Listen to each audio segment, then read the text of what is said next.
Vamos lá. Neste momento, vamos tentar responder o exercício de número 16 do capítulo de eletromagnetismo do livro recomendado do ensino médio para a Escola Silvandira. Esse questão 16, ela aborda sobre o capítulo, sobre o conteúdo de campo magnético gerado por uma corrente elétrica em um solenoide. Usando um fio de cobre encapado, deseja-se construir um solenoide de 100 espiras. Então aqui eu já tenho um dos dados, já posso começar a retirar algum dos dados que eu tenho na questão. O primeiro, os dados que a gente tem na questão. Vamos tentar destacá-los para facilitar a nossa compreensão. Nós temos então 100 espiras, então esse é o primeiro dado que a gente tem. O número de espiras dentro da equação que permite calcular o campo magnético de um solenoide é dada pela letra N. Então, N é o número de espiras, onde nesse caso é igual a 100. Para facilitar o nosso cálculo, eu já irei transformar esse número para notação científica. 100 é igual a 1 vezes 10 elevado a 2. Por que 2? Porque eu andei com a minha vírgula do número 100 duas casas, né? Uma, duas. Ao andar com duas casas, eu acrescento a minha potência, o número 2. Voltando à minha questão. Para produzir em seu interior um campo magnético de intensidade igual a 2 vezes 10 a menos 3. Então, eu tenho que essas minhas 100 espiras terão que gerar um campo magnético, no caso um vetor indução magnética, letra B, né, dada pelo símbolo B, de 2 vezes 10 elevado a menos 3 Tesla. É um outro dado que eu tenho. Supondo que não haja espaçamento entre as espiras enroladas e sabendo que o solenoide será percorrido por uma corrente, então temos aqui um outro dado, uma corrente elétrica de 2 amperes, letra I, né, dada pelo símbolo da letra I, 2 amperes.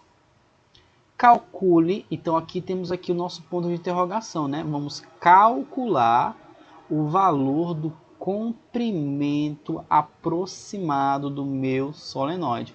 Então, meu ponto de interrogação é L. Para isso, temos que recuperar e ver qual a equação que me permite encontrar o campo magnético de um solenoide. A equação nos diz que o vetor indução magnética ele é igual a μ0, no caso, é igual a μ. Mas como na questão não especifica em que ambiente eu estou, eu vou considerar que o ambiente da constante de magnética ela é no vácuo.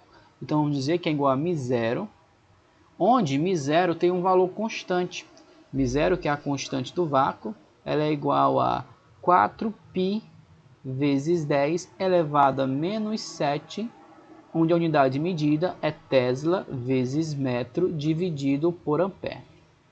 Voltando à minha equação, eu tenho que o vetor indução magnética ele é igual a μ0 vezes o valor da corrente elétrica vezes o número de espiras dividida pelo comprimento do meu solenoide.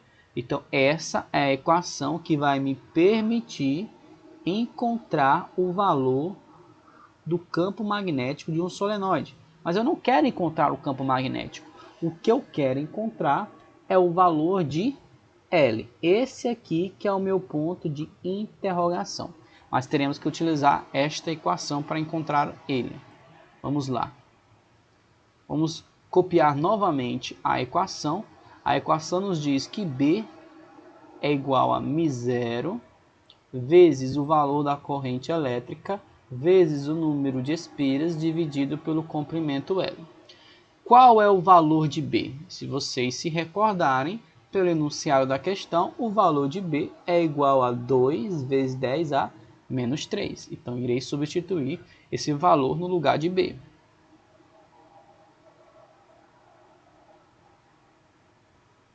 Vezes μ0. Qual é o valor de μ0? Pelo que a gente se recordou, vai ser sempre um valor constante, né? μ0 ele é igual a 2 vezes 10 a, na verdade, 4π vezes 10 a menos 7. Então, vou substituir esse valor. 4 π vezes 10 elevado a menos 7, vezes o valor de minha corrente elétrica. A corrente elétrica ela é igual a 2 amperes, vezes 2, vezes o valor de N. Qual é o valor de N? O valor de N ele é igual a 100 espiras. Só que nós transformamos esse valor para a notação científica, que ficou 1 vezes 10 elevado à segunda potência. Isso tudo dividido por L, que é o que eu quero encontrar, meu ponto de interrogação. Vamos fazer a manipulação matemática agora aqui, tá? Aqui, ó, esse lado da esquerda da igualdade não teria como modificá-lo, então eu vou permanecer com ele. O lado da direita, irei multiplicar os números que estão à frente, vai ficar então 4π vezes 2 vezes 1. E depois irei realizar separadamente a operação com a notação científica. Então vamos lá.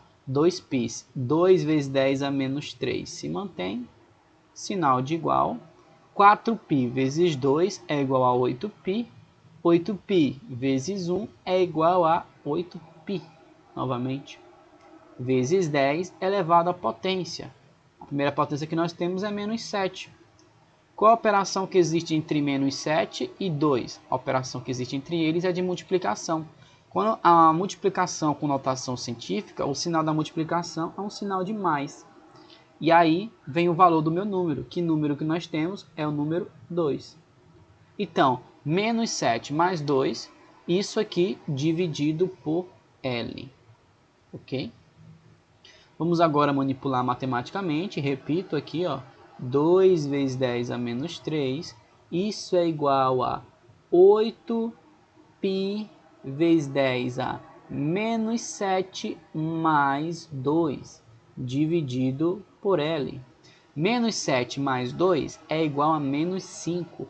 Então, nós temos 2π vezes 10 a menos 3 igual a 8π vezes 10 a menos 5, dividido por L. Temos aqui um sistema que nos permite fazer uma regrinha de 3.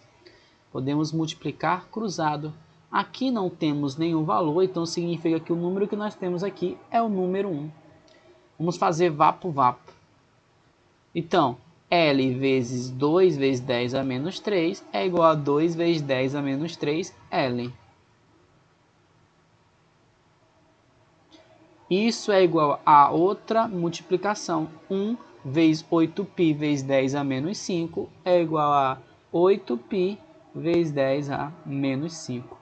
Mas eu quero encontrar o valor de L, então eu terei que colocar esse termo em evidência, ok? Como é que eu faço para colocar ele em evidência? Eu vou ter que pegar o número que está multiplicando ele e passar para o outro lado da igualdade, fazendo a operação inversa. Ele está multiplicando. A operação inversa da multiplicação é a divisão, então ele vai passar dividindo, ok? Vamos passar para o outro lado aqui para ficar melhor a nossa resolução. Então, eu tenho que L é igual a 8π vezes 10 a menos 5 dividido por 2 vezes 10 a menos 3. Para ficar melhor o nosso cálculo, iremos fazer as operações separadamente. Os números iremos dividir, 8π dividido por 2, iremos fazer a outra operação com a notação científica, 10 a menos 5 dividido por 10 a menos 3. 8π dividido por 2 é igual a 4π. A operação científica vai manter, né, a notação 10. Repito o número de cima e coloco o símbolo, né, a operação da operação que estamos realizando. Como aqui a notação científica temos uma divisão, a gente vai colocar um sinal de menos. Se lembrem, né? Quando nós fizemos a multiplicação, colocamos um sinal de mais. Quando aqui é uma divisão, colocamos um sinal de menos. E colocamos o número. Que número que nós temos logo abaixo? Menos 3. Então vai ficar menos 3. Fazendo manipulação matemática, nós temos que L é igual a 4π vezes 10 elevado a menos 5, menos com menos é mais 3. Isso me resulta dizer que L é igual a 4, faz um pouquinho mais abaixo para dar mais espaço. L é igual a 4π vezes 10 elevado a menos 2 metros. Isso aqui pode ser a minha resposta, mas eu posso abrir um pouquinho mais. Se vocês se recordarem, lá na matemática, π tem um valor aproximado. Se eu considerar esse valor aproximado de π, isso vai me permitir encontrar o valor da minha equação. Qual é o valor aproximado de π? Nós temos que π tem um valor aproximado de 3,14, ok? Então, se eu substituir esse valor dentro da minha última relação, nós teremos um outro resultado.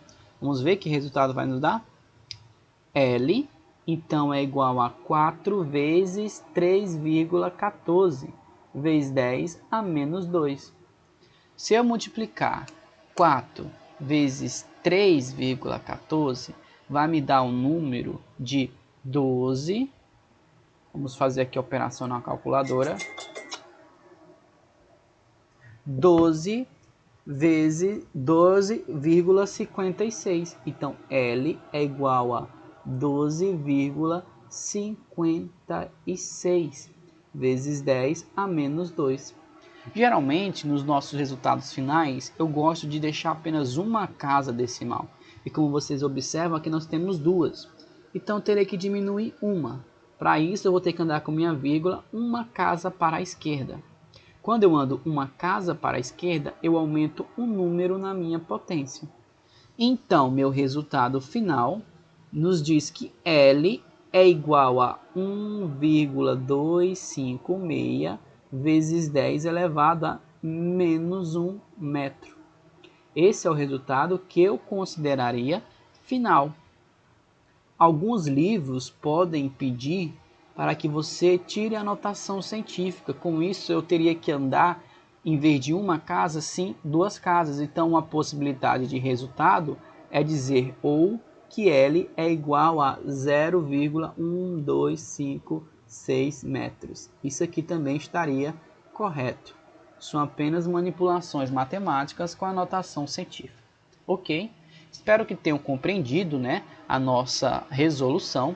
Um fato importante que a gente aprendeu aqui é que mesmo que a equação seja para encontrar o vetor indução magnética, dependendo dos dados que eu tenha no meu problema, eu posso encontrar qualquer uma das variáveis que aqui eu tenho. Eu poderia encontrar o valor de n, o valor de i. Para isso, eu tenho que ter os demais valores, né? Como aqui é uma relação com 4 incógnitas, se eu tiver 3 delas, eu posso encontrar qualquer uma